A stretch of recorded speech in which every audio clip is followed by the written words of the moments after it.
Una, syempre, kakailanganin mo ng lalagyan. Ako, ang ginamit ko, yung sa lumang albatros. Pangalawa, kakailanganin mo ng pangbalot. Yung iba, ginagamit nila ay net para hindi mahulog yung sabon. Pero kung wala ka namang net, pwede kang gumamit ng papel o plastic.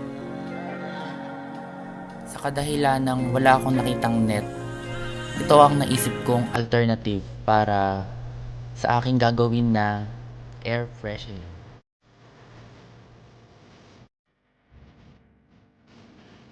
Ikatlo, kakailanganin mo ng ribbon.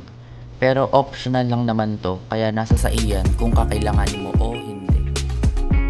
At higit sa lahat, kakailanganin mo ng sabon, itong Irish Spring. Ito ang aking ginamit dahil para sa akin, ang Irish Spring ay mabango at bagay na bagay siya gawing air freshener.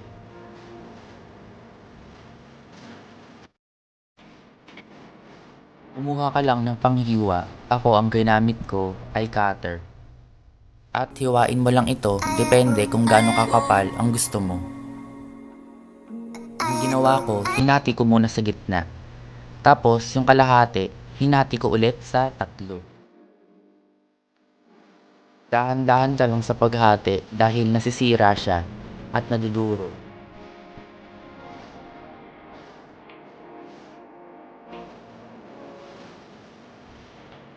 Pagkatapos kong hiwain yung sabon, makikita nyo naman na hindi pantay yung pagkakat. At kung makikita ninyo, may mga small particles kaya dapat dahan-dahan kayo sa paghiwa.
If it's love that you need, you can't take it from me.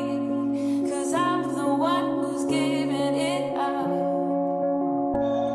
And I know it's been hard, but you've made it this far. No, I'm the one who's Ayan, pwede na ilagay yung sabon.